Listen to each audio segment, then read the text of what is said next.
إلا الله وحده لا شريك له وأشهد أن محمدا عبده ورسوله لا نبي ولا رسول بعده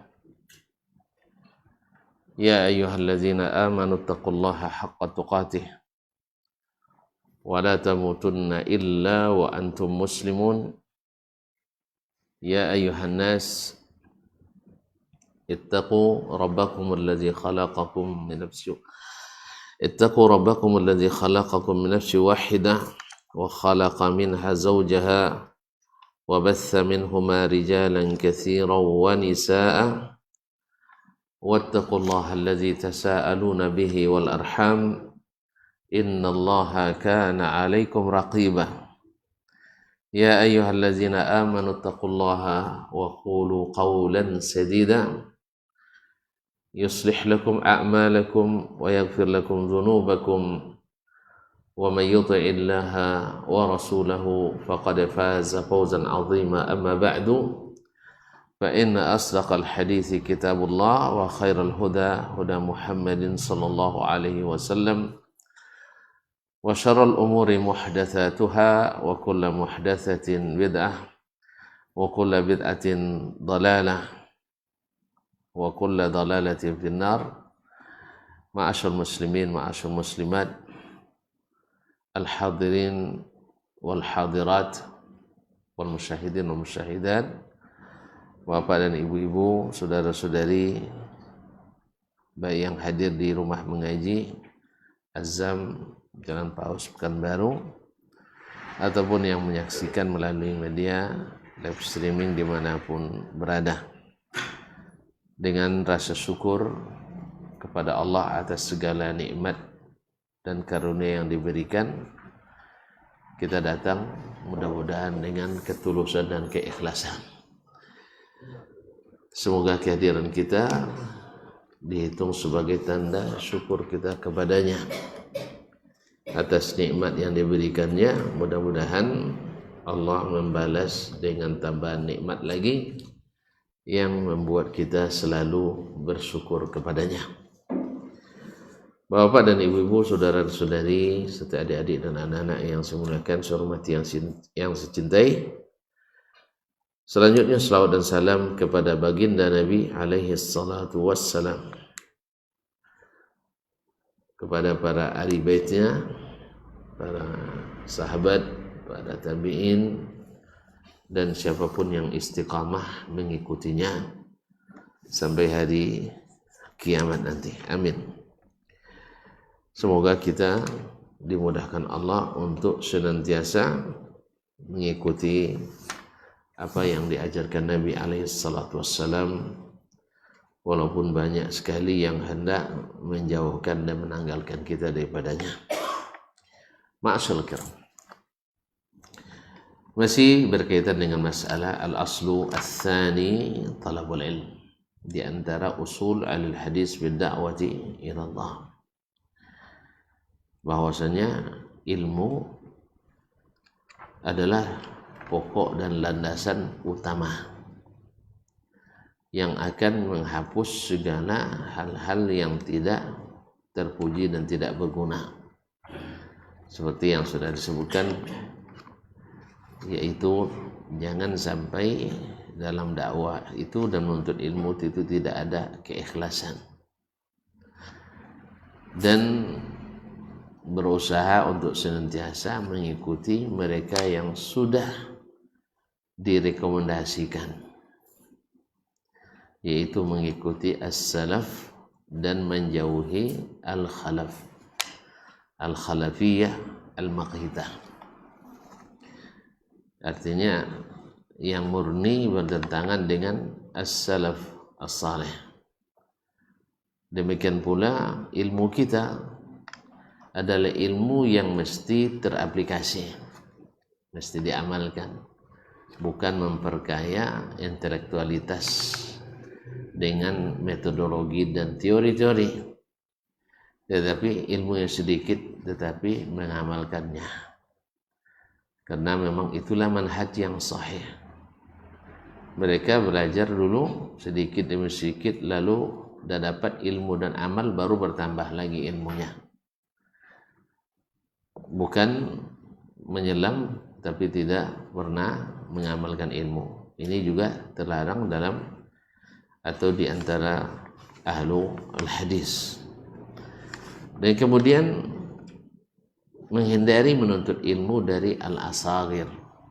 Biasakan menuntut ilmu dari al-akabir. Menuntut ilmu dari mereka yang profesional, yang terintegritas, mereka yang berkredibilitas. Bukan mengambil ilmu dari al-asagir, orang-orang yang kadang-kadang bicara hanya dengan hawa, dengan pemikiran dan perasaan. Walaupun kadang-kadang dia tahu ilmunya, tapi dia tidak mengikutinya. Dan kita sudah tahu semua dan sepakat bahwa sebab kita sesat, satu karena tidak tahu, dua karena tidak mau tahu. Ya, satu karena tidak tahu, memang tidak tahu jalan, tersesat kita. Yang kedua, tahu jalan tapi tak mengikuti yang diketahui. Ini banyak sekali, ya banyak sekali, karena banyak hal yang mempedaya, yang memalingkan. Apalagi di jalan yang benar itu banyak kemacetan. Banyak lewat situ macet, ya banyak persekusi, banyak provokasi, pokoknya banyak sisinya. Sampai-sampai juga terhitung. Sampai juga suatu masuk dalam masalah piring nasi atau periuk nasi. Allah musta'an. Jadi tuntutlah ilmu dari mereka yang al-akabir, ahlus sunnah, bukan ahlu al-bidah wal hawa. Bukan ahli bid'ah yang ilmunya hanya kira-kira dan rasa, dikira baik, dikerjakan, dirasa elok, digulirkan. Tetapi ilmu adalah yang diturunkan, bukan yang dipikirkan. Ma'asyal kiram dirahmati Allah SWT. Nah, setelah kita berilmu, jangan sampai meninggi dari orang yang tidak berilmu, apalagi meninggi daripada orang yang berilmu pula. Nah, yang parah nih, sudahlah ilmu tidak seberapa, meninggi pula daripada orang yang berilmu. Ya sudah pandai, Ustaz bongak kan ya, la ilaha illallah. Ustaz dibilang bongak nih. Habis itu bicara tentang adab pula. Ya, baru saja mengucapkan Ustaz bongak, habis itu bicara tentang adab. Adab seorang ulama, adab seorang dai. Bicaranya tidak menunjukkan adab, mempebongak orangnya. Nah, Allah musta'an. Jadi jangan sampai ilmu yang kita dapatkan itu membuat kita pongah dan congah. Itu congah? Dah mulai lupa dengan istilah ini. Kalau pongah tahu? Pongah tahu? Ini ngadah terus tidak pernah menaku. Tidak pernah nengok ke bawah. Terlalu mandang ke atas. Nasallallahu as-salamatu al-afiyah. Ma'asyar kiram dirahmati Allah SWT. Kemudian yang harus juga dihindari dan sangat diwanti-wanti oleh para ulama kita, khususnya ahlul hadis. Para ulama ahlul hadis, yaitu al-hizbiyatul muntinah. Al-hizbiyah al-muntinah, yaitu fanatisme golongan yang busuk. Karena Nabi menyebutkan itu adalah jahiliyah. Jahiliyah itu muntinah, busuk. Ya, barang-barang basi itu. Ya, sekarang kita bukan lagi di masa jahiliyah, tetapi masih gaya jahiliyah, berarti kita mengembalikan bangkai-bangkai busuk itu. Al-hizbiyah. Karena ilmu sangat bertentangan dengan fanatis. Makanya ketika Imam Al-Baji rahimahullah ta'ala menasihati kedua anaknya Ahmad dan Muhammad, katanya, iyakuma wattaqlida fi dinikuma. Jangan kamu sekali-kali taklid kepada siapapun dalam beragama. Nah, kapan bisa taklid ditinggalkan? Bila kapan taklid buta itu bisa ditinggalkan? Bila kita berilmu. Tapi setelah menuntut ilmu masih mengusung bendera taklid juga. Nah, gimana itu? Tidak paham. Saya ulang sampai 40 kali. Ya, taklid adalah lawan ilmu. Taklid adalah lawan ilmu. Ya, orang-orang jahiliyah dulu, kenapa mereka tidak mau mengikuti Nabi? Karena taklid. Mereka tidak berilmu. Maka ditunjukkan oleh Nabi alaihissalam kepada mereka. Waalaikumsalam warahmatullahi wabarakatuh. Jalan ilmu. Mereka tidak mau. Apa sebab? Hizbiyah. Dia takut meninggalkan warisan nenek moyang yang merupakan kearifan lokal yang harus dilestarikan. Ini kekayaan intelektual, kekayaan kultural, kekayaan spiritual, kekayaan tual-tual. Banyak tual-tual lainnya. Ma'asyarul kiram dirahmati Allah. Sehingga sebagian menganggap bahwa Nabi alaihissalam datang untuk mengokohkan budaya Arab. Oleh sebab itu, Islam di Indonesia harus mengokohkan budaya Nusantara. Ini subhanallah. Dibilang bonga tidak boleh. Nah, dibilang tidak boleh. Kita tidak akan pernah bilang orang ini bonga. Tidak boleh. Tapi jahil boleh kan? Jahil boleh kan? Karena jahil itu bukan bonga. Jahil itu lawan alim. Dia cerdas, intelektual, berpikir bagus, cuman salah dalam metodologi berpikir. Apa sebab? Karena tidak didukung oleh ilmu yang cukup tentang sejarah dakwah Islam. Kalaulah dia tahu bahwa Nabi alaihissalam di taat berdakwah dimusuhi. Kenapa dimusuhi? Enggak tahu. Enggak tahu, bilang enggak tahu. Saya biarkan tahu. Dimusuhi karena membawa ajaran yang menurut mereka mengancam kelestarian kearifan lokal. Apa kearifan lokal?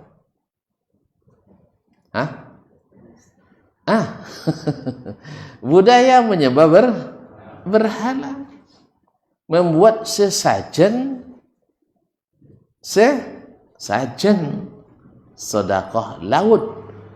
Dulu namanya bukan untuk sedekah, sekarang sudah dinamakan sedekah laut gitu. Supaya lebih syar'i. Nah, dulu namanya tumbal. Ya, sekarang namanya sedekah karena sudah mulai dakwah masuk ke situ.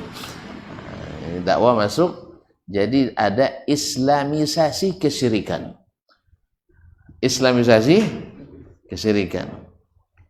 Jadi mereka tak lupa bahwa Nabi dulu dimusuhi oleh abu-abu.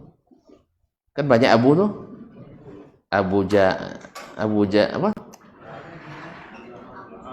Abu Jahal. Nah, Abu lagi apa Abu lagi? Abu Lahab. Kenapa? Wa idza qila lahu ittabi'u ma anzalallah qalu bal nattabi'u ma alfaina alaihi aba'ana. Apabila dikatakan kepada mereka, ikutlah apa yang Allah turunkan. Ikutlah apa yang Allah turunkan. Apa jawaban mereka? Bal nattabi'u ma alfaina alaihi aba'ana. Kami tak bisa mengikuti kecuali yang ditinggalkan atau diwariskan oleh orang-orang tua kami. Kalau diterjemahkan dengan bahasa sekarang, bapak-bapak dan ibu-ibu, mereka kampung tuh dai itu. Kalau ada orang yang nak merubah kebiasaan bapak-bapak dan ibu-ibu ini, walaupun 1000 hadis di bawahnya, 1.000.000 ayat dibacakannya, jangan mau berubah. Sebab tidak mungkin buya-buya kita dulu itu tidak berilmu.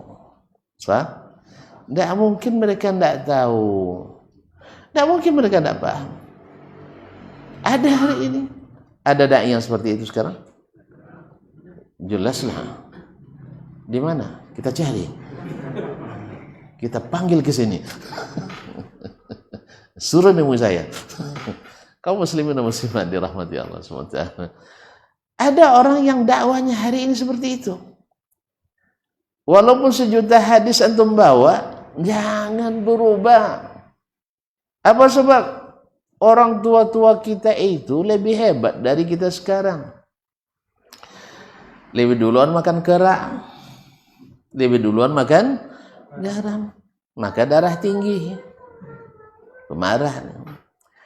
Akhirnya apa? Akhirnya dakwah itu kembali kepada kebenaran yang hakiki berdasarkan Alkitab dan Sunnah Nabi, dan berpemahaman as-salafus salih itu terhalang akibat dai-dai yang memang menjadi penghalang. Jadi dulu mereka juga menghalangi dakwah Nabi atas nama mempertahankan agama yang ada. Sama. Atas nama mempertahankan kebiasaan lama. Atas nama melestarikan warisan nenek moyang. Padahal kaum muslimin dan muslimat dirahmati Allah, andainya dai ini paham bagaimana dakwah itu sendiri, sebagian ulama mendefinisikan dakwah, ad-da'watu hiya tauhidullah. Coba bayangkan, ada yang mendefinisikan dakwah itu maknanya adalah mentauhidkan Allah. Dari mana kamu mendefinisikan itu? Walaqad ba'atsna fi kulli ummatin rasulan an i'budullah. Dan dakwah seluruh nabi itu i'budullah, beribadahlah hanya kepada Allah dengan tauhid. Nah, sekarang datang siapapun yang nak merubah-rubah kebiasaan orang kampung, diprovokasi seperti itu, iyalah. Iya, yang ada parang diasahnya parang itu, yang ada tombak dia pun dibasuh dengan air sakti. Di apa istilahnya kalau bulan Muharram itu apa namanya, malam apa, suro, apa istilahnya, Gebek suro ya, untuk kesaktian pedang negeri dan sebagainya. Masya Allah, masih ada. Kaum muslimin dan muslimat, ini hizbiyah yang seperti ini ya, bagi penuntut ilmu kalau masih tersisa dalam bentuk apapun. Ini sekarang kan bentuknya berubah pula, berubah jadi kelompok-kelompok. Tidak jarang orang yang sudah mengaji pun, mengaji sunnah pun atas nama sunnah, kok bisa ada namanya Salafi lapis 3, Salafi lapis 4, Salafi lapis 8, sampai 8 ada. Kemarin saya ke Sulawesi, dapat cerita di kawan di sana, satu ustadz muridnya menjadi 8 paksi. Ini kalah pula partai nampaknya buat. Jadi dari murid seorang ustadz menjadi 8 paksi. Artinya bukan tidak saling sapa, bukan tidak saling berdakwah, cuma tidak bisa lagi untuk bekerja sama. Ya. Kalau sudah tidak bisa bekerja sama dalam dakwah, berarti ada masalah pasti. Nah, misalnya ini azam bikin kalau rumah mengaji di sini, seberang jalan itu ada pula rumah mengaji izun. Lain pula jemaahnya sama-sama berjenggot, sama-sama cingkrang. Ini bacanya juga kitab Usulu Ahlil Hadis fid Da'wah ilallah. Jadi pas di sini ngaji, di situ buat pula kajian. Ini sama itu, hizbiyah. Walaupun kita menyebut anti hizbiyah. Karena syaitan itu seperti kata Syaiban bin Farrukh mengatakan, Yahya bin Mu'az mengatakan, sangat ahli menghiasi sesuatu yang salah itu menjadi benar di mata kita. Nah, disinilah perlunya ilmu. Di sini perlunya ilmu, karena ilmu itu tak akan berpengaruh dengan atau tidak akan terpengaruh oleh bedaya-bedaya itu selama ilmu itu diamalkan dan diikuti. Tapi kalau tidak, saya tahu sebenarnya Ustaz Dasman itu lurus dakwanya, cuman tidak seguru dengan kita. Tidak kena di situ. Iya tidak seguru dengan kita. Jadi harus satu guru, harus satu masjid. Kalau gitu berarti bukan ilmu yang dilihat, tapi siapa gurunya, di mana duduknya. Kalau itu jadi kelompok baru pula kita. Nanti terbentuk aliran Dasmania. Sedikit. Karena sekarang mungkin selama saya masih hidup, tidak mungkin terjadi. Ustaz, kita bentuk apa Ustaz? Lembaga Dasmania. Dia bilang jangan.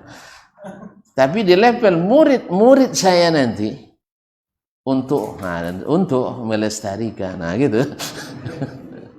Datang lagi melestarikan. Nasallallahu alaihi wasallam. Maka ini kata Syekh al-hizbiyatul muntinah, yaitu fanatisme yang membusukkan ini, tahazzub, yaitu pengelompokan yang tidak berdasarkan ilmu. Qala wa ahlul hadis yatabarra'una minal hizbiyatil muntinah. Ahlul hadis bebas dari segala bentuk hizbiyat, yaitu pengelompokan yang buruk itu.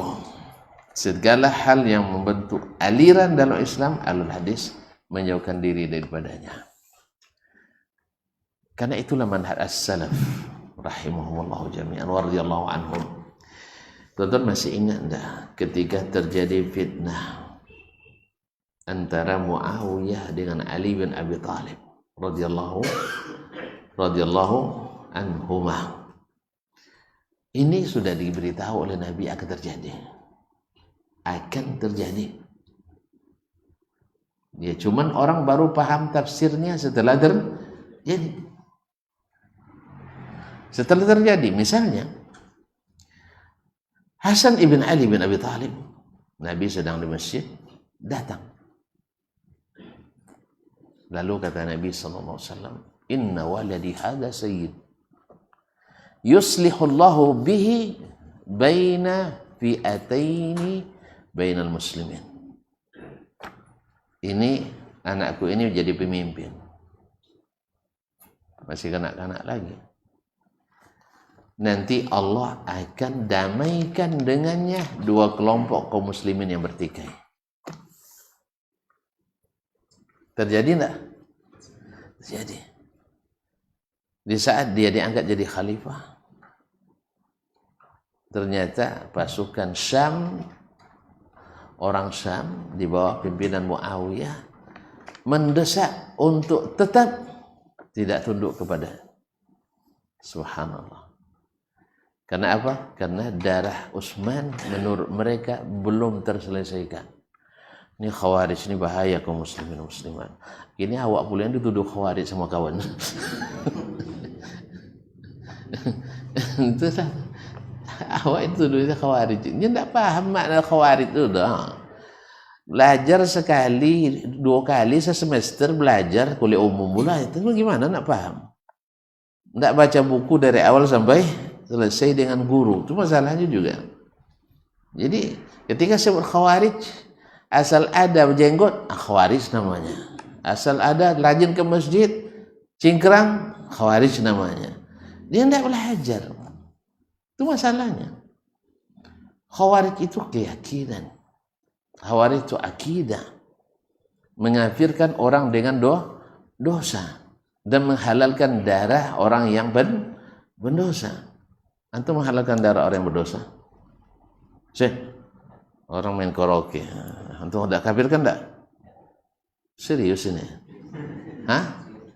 Berarti antum enggak khawarij? Alhamdulillah. Pemerintah yang zalim, antum halalkan memberontak enggak? Kenapa enggak? Ini perjuangan. Karena Nabi melarang. Berarti antum enggak khawarij. Tapi antum kok dituduh khawarij? Nah, begitulah tukang fitnah selalu. Kita tak akan mengatakan khawarij kecuali yang memang khawarij. Tapi orang-orang itu asal saja bisa menjatuhkan, apapun dia bilang. Apapun dia bilang. Sekali-kali lah si alonya wa, sekali-kali lah khawarij, kadang-kadang lah samolojo wa Kristennya. Trinitasnya. Apa sebab ada tauhid terbagi tiga nyampe bagi dah sabut-sabutnya. Mereka bagi tauhid abad. Awak bagi tiganya. Awak tertuduh. Ada pembagi tauhid 4 di zaman Nabi? Kan tidak ada sama namanya. Apa biasanya? Ada istilah ta'rif al-wahyu fil lughati wa istilah, ada zamannya? Tidak ada. Jadi kaum muslimin, jadi kadang-kadang itulah, kalau nafsu yang main, ilmu itu hilang. Makanya kan bermain nafsu ya, tapi mainkan ilmu. Makanya Ahlus Sunnah tidak sembarang untuk melekatkan gelar kepada seseorang, kecuali yang berhak, dan mereka sendiri yang berhak memiliki gelar itu. Taib, wa minal firaqid dhallatil mudillah. Afwan, tadi saya belum selesai. Ketika terjadi fitnah itu, lihat, ini kan fitnah besar ini. Satu khalifah minar rasyidin, minal khulafa ar-rasyidin, minas sabiqin al-awwalin, orang pertama masuk Islam, Ali bin Abi Thalib.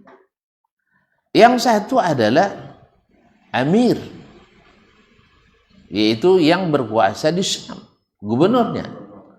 Tetapi terjadi pertentangan antara keduanya karena berbeda pendapat dalam penyelesaian suatu masalah gara-gara pekerjaan orang khawarij. Maka khawarij menimbulkan petaka besar di dunia sampai hari ini. Gara-gara metode-metode khawarij yang diterapkan seperti ISIS. Saya bilang ISIS bukan ISIS ya. Seorang kita ada yang namanya ISIS. Nah, nanti ditangkap pula sama orang nanti. Nah, ISIS. Karena bahasa Inggris kan? Nah, ma'asyar kiram. Jadi mereka melakukan hal-hal yang merugikan umat Islam. Sehingga dengan gerakan itu umat Islam yang mirip tampilan dengan mereka tercap. Dan penyakit itu juga masuk ke negara-negara Islam, ke orang-orang yang ilmunya tanggung dan memang menghadapi kezaliman pula di tempatnya. Akhirnya sehingga yang mirip-mirip ikut terseret. Yang suka ngaji, karena sama-sama suka ngaji memang. Kan sama-sama suka ngaji? Sama-sama berjenggot? Iya kan? Nah, sudah umroh lah botak pula. Nah, ini kawan salah botak apa pula umroh lah sabu ya khawarij. Langsung kalau hadis itu, maka mereka pemalannya pelontos-pelontos. Padahal itu sunnah Nabi SAW. Jadi kebanyakan mirip-mirip. Jadi orang ini tidak bisa membedakan mana amal yang syar'i, mana amal yang bukan syar'i. Apa sebab? Karena tidak ikut ilmu, ikut nafsu. Yang penting gimana cara yang tak sepakat dengannya jatuh. Kalau bisa jatuh tapai. Tahu jatuh tapai? Tidak bisa makan. Nah, Allah Ustaz. Kalau kita kan tidak. Ahlul hadis itu berdakwah sayang, ya, untuk menarik kembali yang terjerumus. Walaupun kadang-kadang terkesan kasar, karena sentakan itu tergantung cepat lambatnya terjerumus. Ya enggak, kalau kereta api kan melando Bisa bilang sini, tidak mungkin ya. Kalau kereta api nak nabrak, atau apa yang tuh lakukan? Menyelamatkan orang, namun ditabrak oleh kereta api. Gimana caranya? Mas, sini gitu ya manggil. Nah, mungkin kayak gitu. Bahkan mungkin antum tabrak pula dengan mobil dia daripada tabrak kereta api. Untuk selamat dari kereta api, untuk tabrak dia dengan motor misalnya. Dan kalau tahu sempat tarik tangannya, tidak mungkin tarik pakai, tidak mungkin, pasti cuk. Kadang-kadang terselewah tangannya, ya tak? Tapi daripada ditabrak dan lumat oleh kereta api, lebih baik terselewah tangannya, habis itu diurut kembali, ya, dan sebagainya. Demikian juga dalam dakwah ini. Kalau berat kesesatannya, tentu agak sedikit keras kita memperingatkannya, sah. Cuman tidak berniat menjatuhkan seperti ahlul bidah ingin menjatuhkan kita. Jelas? Kan tuduhnya tidak pandai baca kitab, kan itu kan, tidak menggunakan akal, apa lagi, bongak. Kaum muslimin dan muslimat dirahmati Allah.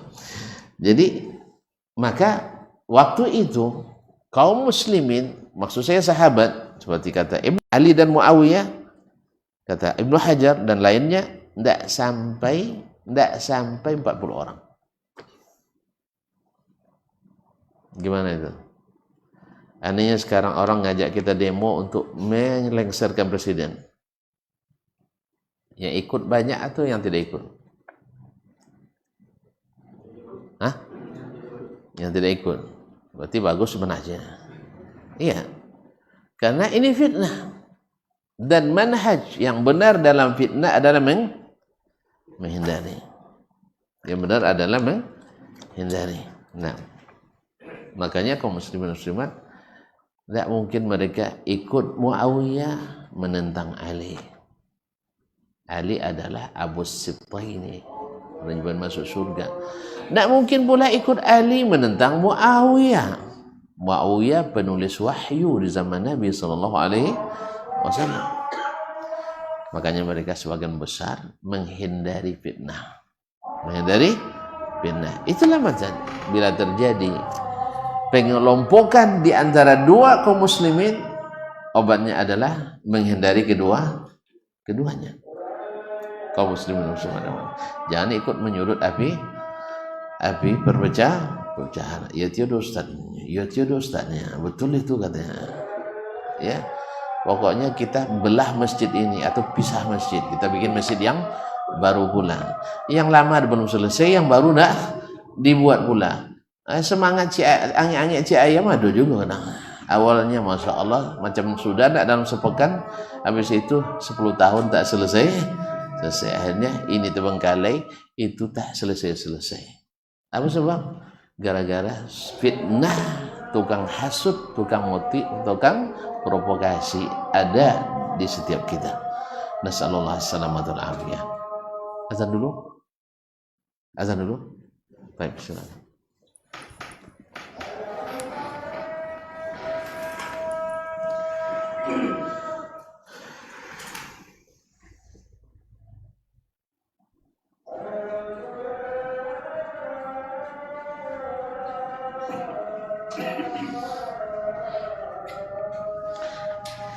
Allahu Akbar, Allahu Akbar. Allah.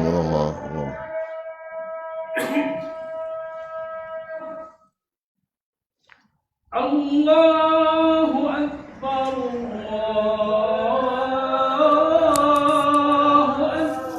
Allahu Akbar.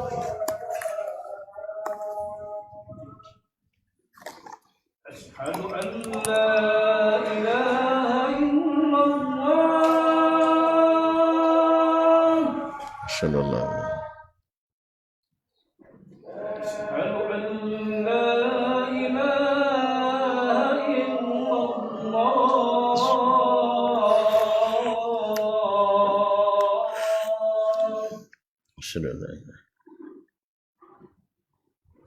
أشهد أن محمدا رسول الله.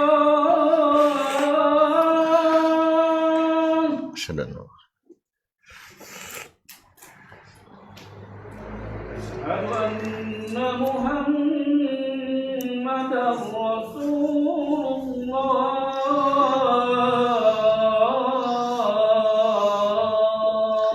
sudah حي على الصلاة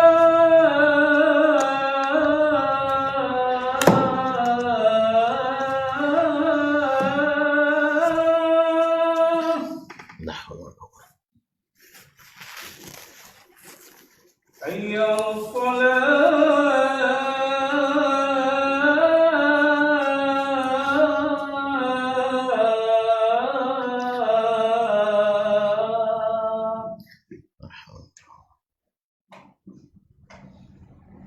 حي على الفلاح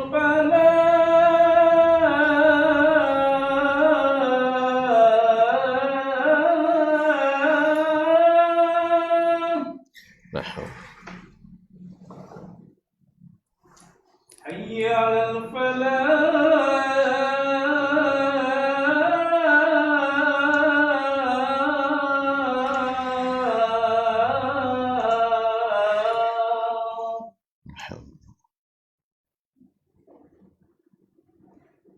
الله أكبر الله أكبر Allah لا إله إلا الله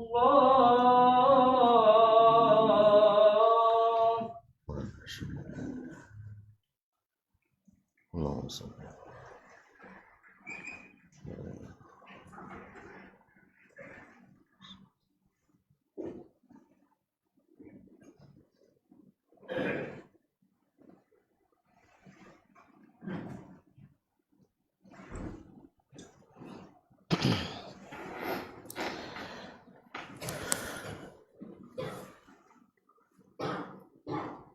wa ahlul hadis yatabarra'una minal hizbiyat al-muntina.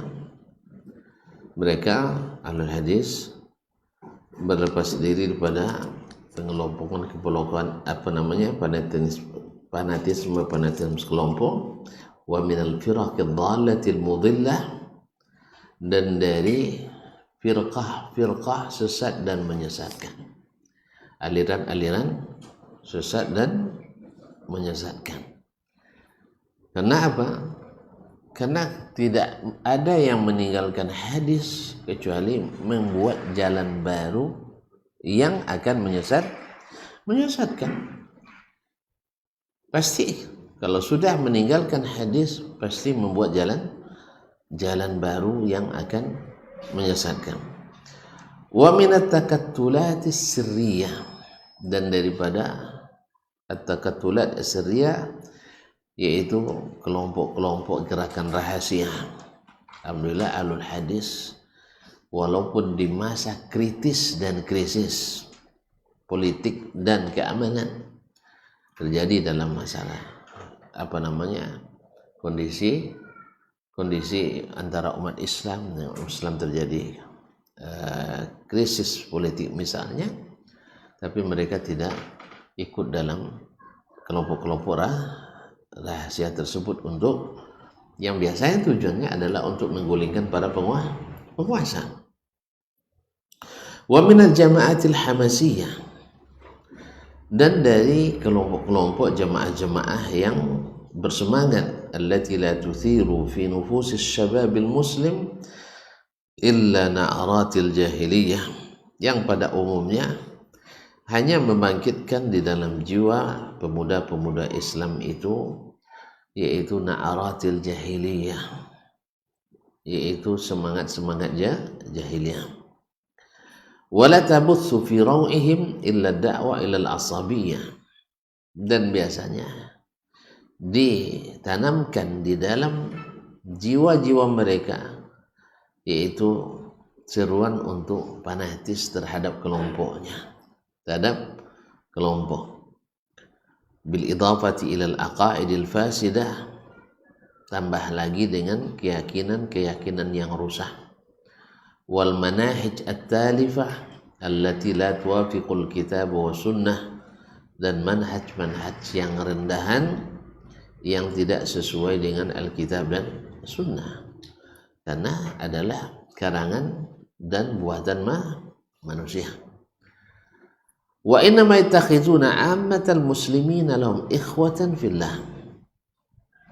Tetapi mereka menjadikan semua kaum muslimin, seluruh orang Islam tanpa ada pengelompokan adalah saudara fillah.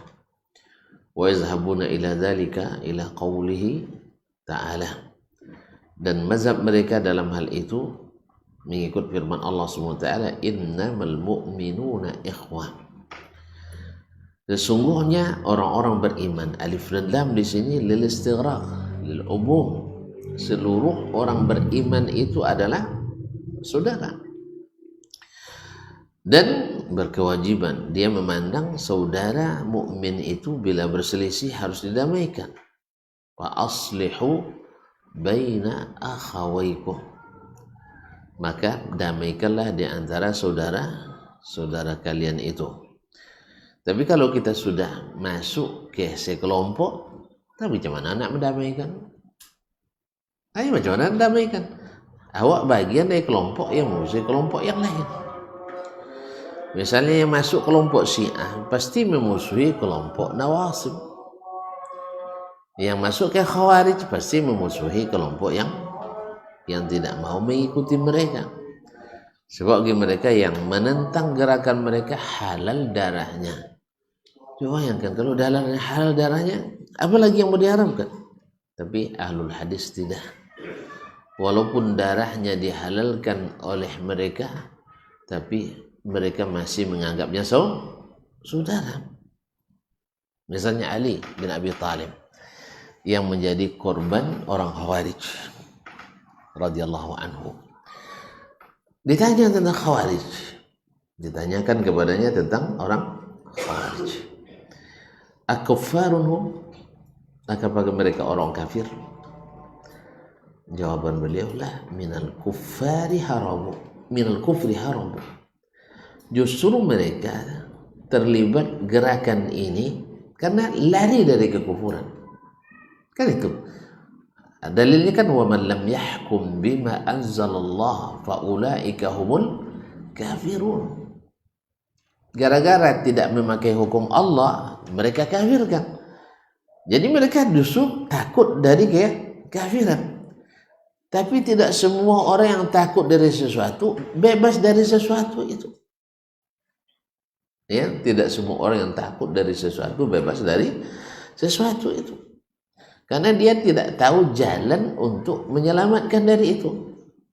Nah, makanya mereka tersesat.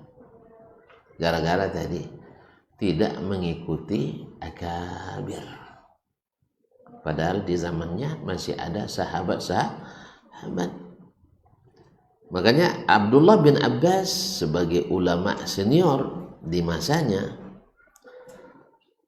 datangi orang Khawarij itu. Kalau bukan karena dia menganggap saudara, untuk apa dia datangi? Biarin aja lah berhadapan dengan pasukan Ali atau dengan pasukan Muawiyah. Karena dua-duanya dikafirkan oleh Khawarij. Ali kafir, Muawiyah kafir. Nah, tapi Abdullah bin Abbas mendatangi mereka untuk memberikan ilmu tentang kekeliruan mereka itu.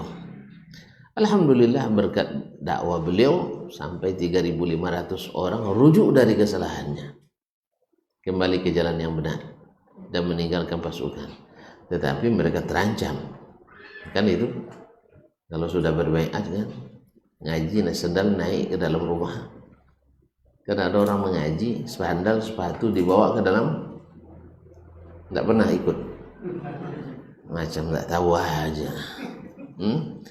Kalau ngaji sendalnya masuk rumah, karena ngajinya tengah malam. Nah, kalau tengah malam ngaji tentu mencurigakan. Yang operasi tengah malam itu kan biasanya kan pencuri. Yang operasi tengah malam itu dong. Iya lah, masa ngaji tengah malam. Nah, ini dakwah sirriyah. Nabi dulu dakwah sir karena tidak bebas berdakwah. Kan tidak bebas berdakwah. Jangankan sholat berjamaah Masjidil Haram, azan aja tidak boleh. Ya kan? Jangankan untuk buka pengajian umum, kajian yang tak umum pun tidak boleh. Tidak boleh. Makasih. Terus sekarang boleh tidak kajian umum? Hah? Ada izinnya?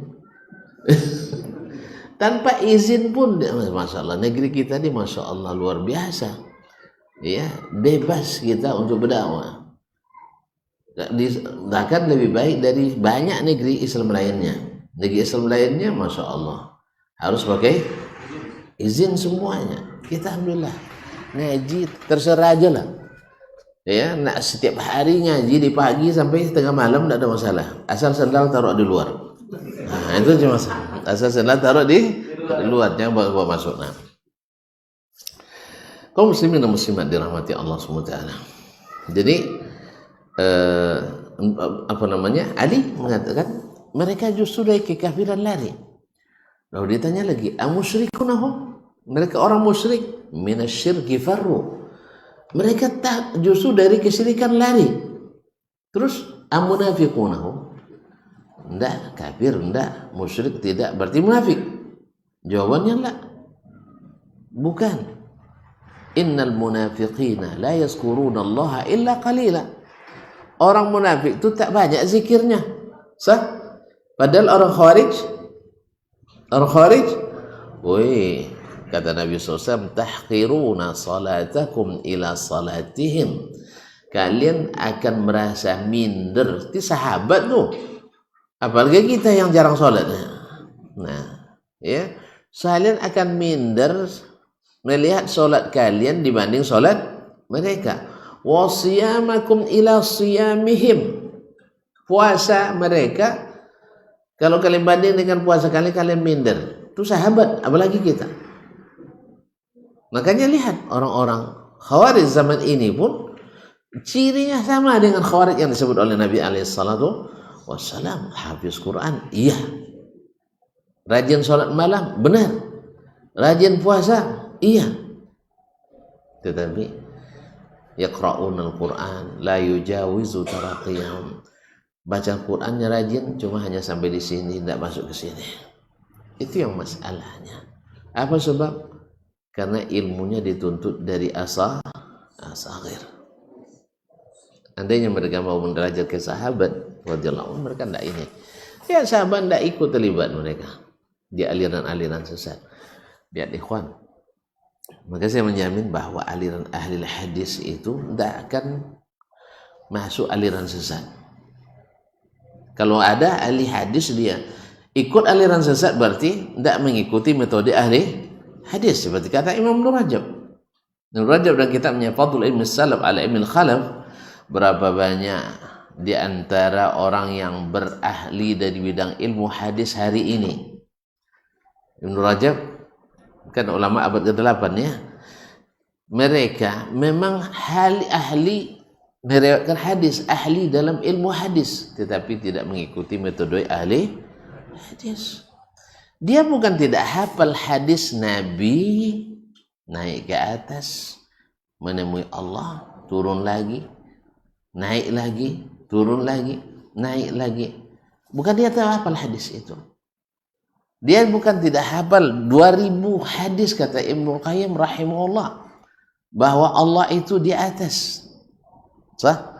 Tapi dia tinggalkan ilmu itu, dia ikuti nafsunya. Apa nafsunya? Pikiran dan tidak lupa lagi. Pikiran dan perasaan. Antum tidak tahu sumber nafsu dari mana, sumber hawa itu di mana? Hah? Syekh, antum, hawa itu kan maknanya keinginan. Kapan antum ingin untuk melamarnya?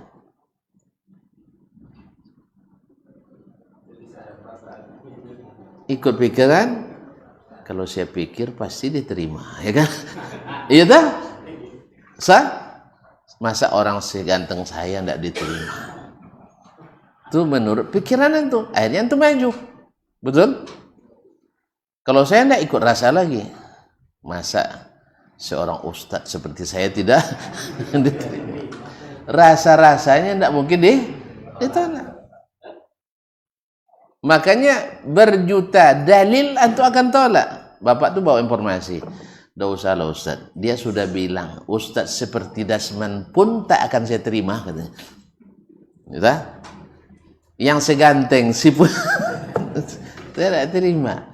Dah jelas, dalilnya dah jelas. Tapi saya masih bernafsu. Saya masih berpikir dan merasa. Rasanya menurut pikiran saya, akhirnya saya ikuti perasaan dan ikuti pikiran, akhirnya nanti saya kecewa. Perasaan saya tidak mungkin Allah itu berwajah.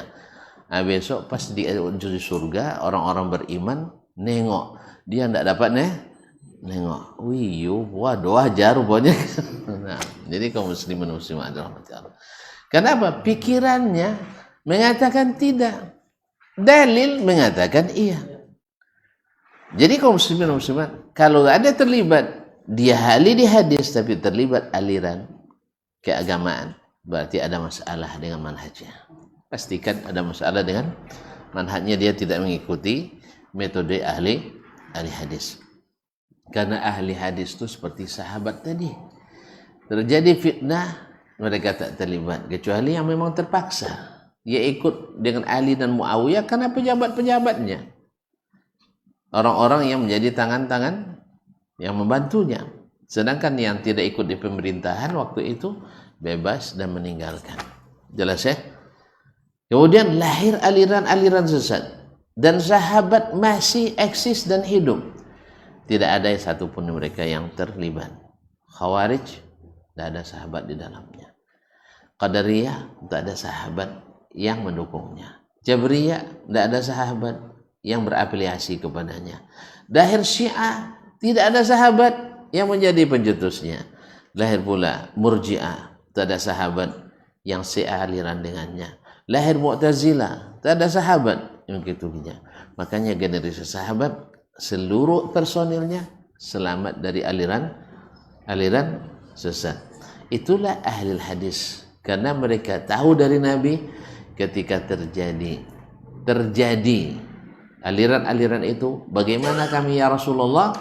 Kata Nabi sallallahu alaihi wasallam, alaikum bi sunnati wa sunnatil khulafa'ir rasyidin al-mahdiyyin min ba'di. Mereka itu ma'asyiral kiram, maka mereka selamat.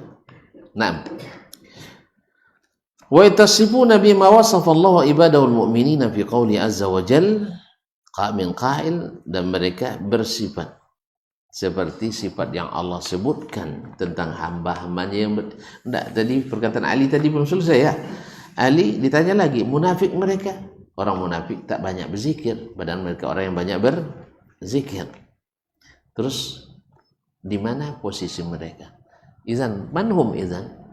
Qala. Coba lihat. Hum ikhwanun lana.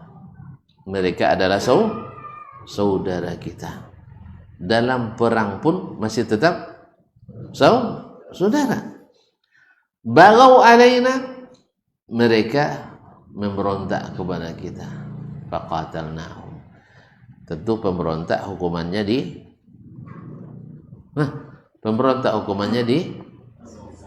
diperangi. Karena mereka memerangi, tentu diperangi. Atau antum serahkan aja lah.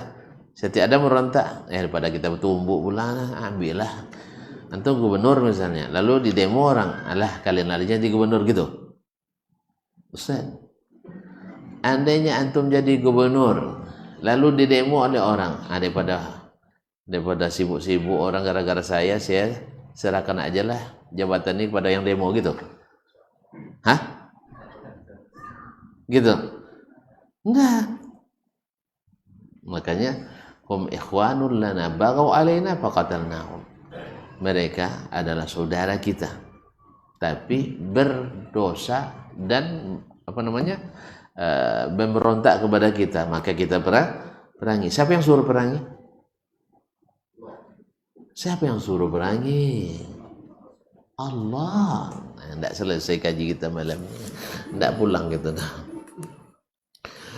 Wa in ta'ifatani minal mu'minina qatatalu fa aslihu bainahuma. Bila dua golongan orang-orang beriman berperang, berselisih,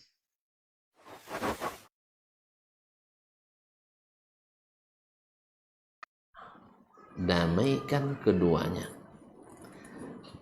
Damaikan keduanya. Selesai, alhamdulillah, damai kembali. Kembali ke jalur utama. Ikut pemerintah. Baik. Nah, fa in bagat ihdahuma 'ala al-ukhra. Fa in bagat, bila segolongan menzalimi golongan yang lain, memerangi maksudnya. Bagat itu artinya memerangi. Bila segolongan memerangi segolongan yang lain. Andainya di kelompok dua ini salah satunya memerangi yang ini, apa tugas kita?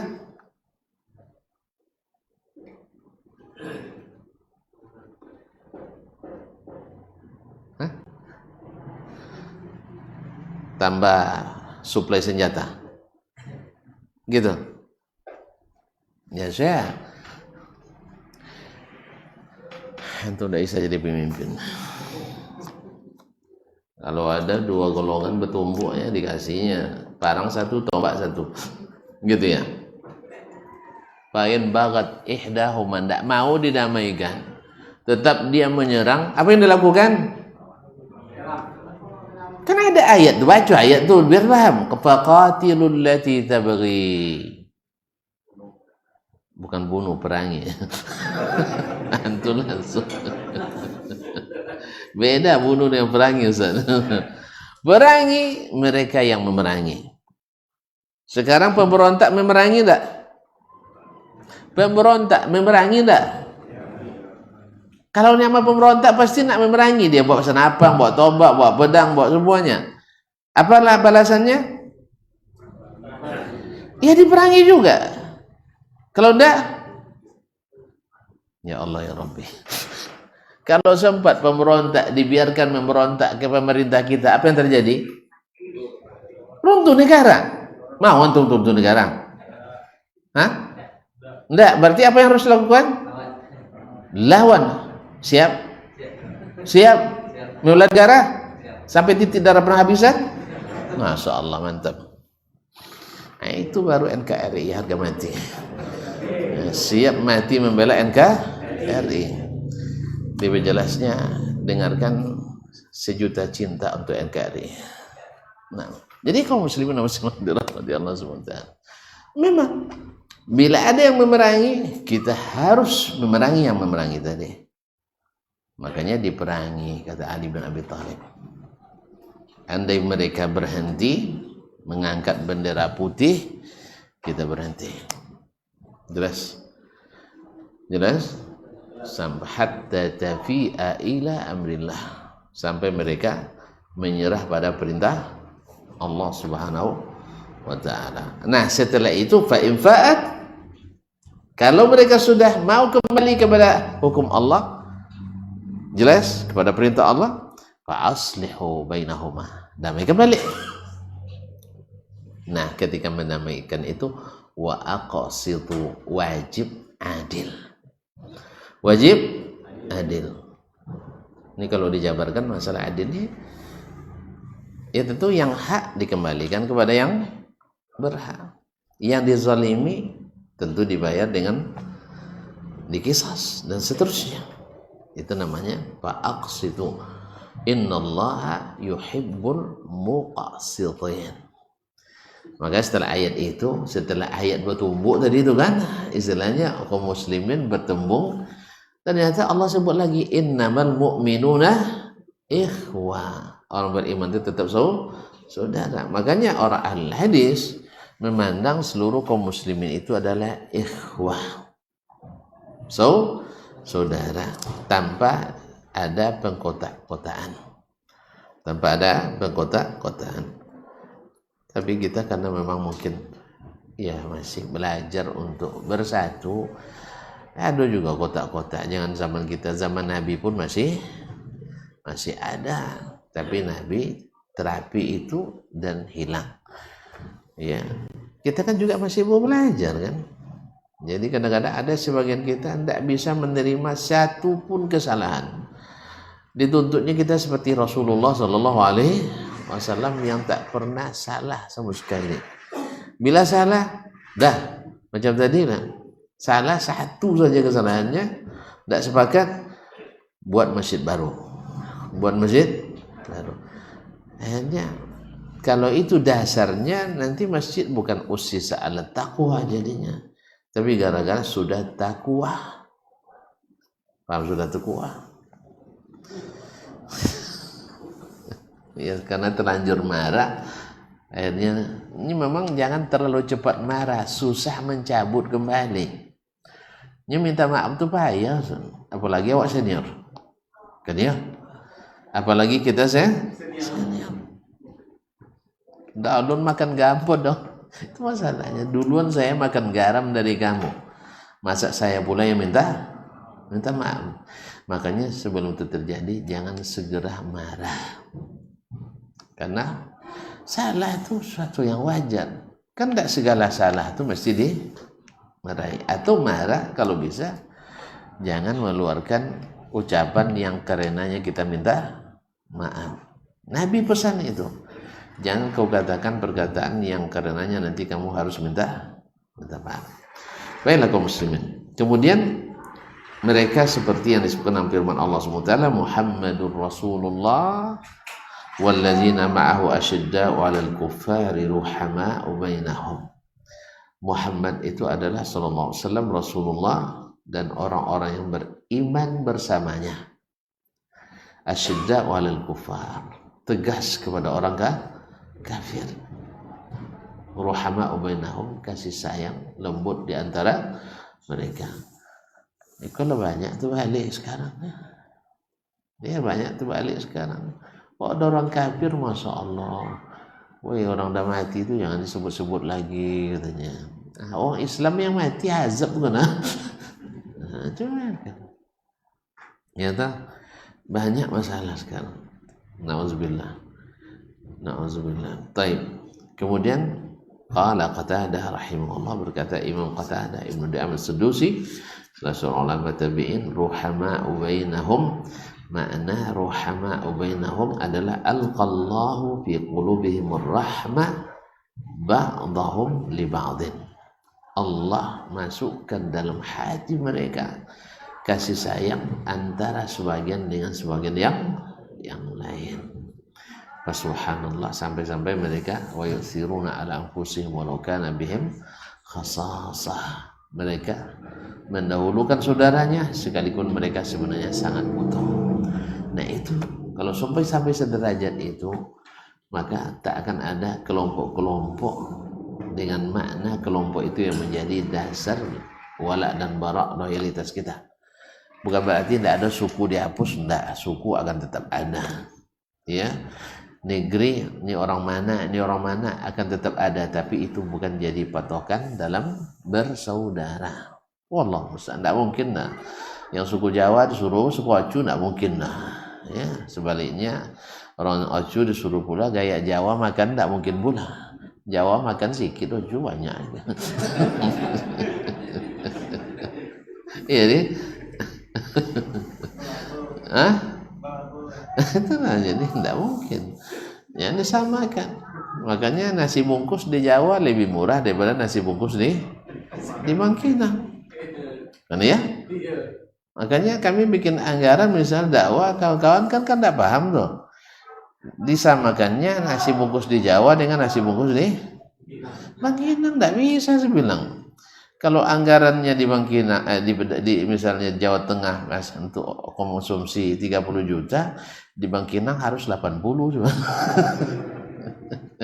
Awas sebab orang Jawa sebungkus berdua dah habis. Orang Bangkinang 2 bungkus seorang minta tambahan.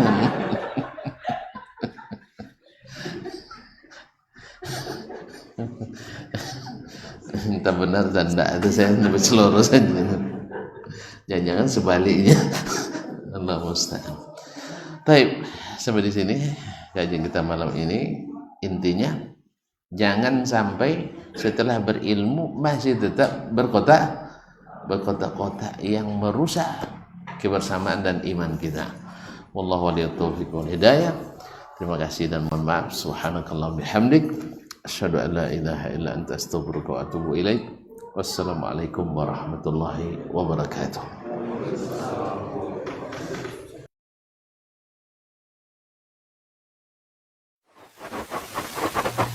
Barometer amal kita saleh tak salehnya di salat kita. Bila salat kita ikhlas dan sesuai dengan sunnah Nabi SAW, maka insya Allah amalan yang lain mengikuti. Ini aktivitas ini membantu saya di akhirat atau akan menyulitkan saya di akhirat? Kalau seandainya perbuatan itu ternyata akan menyulitkan kita di akhirat kelak, tinggalkan perbuatan itu. Anta ni'mal jund. Kamu adalah sebaik-baik prajurit. Coba lihat. Kamu adalah sebaik-baik prajurit. Maka tujuannya adalah menghancurkan kehidupan rumah tangga.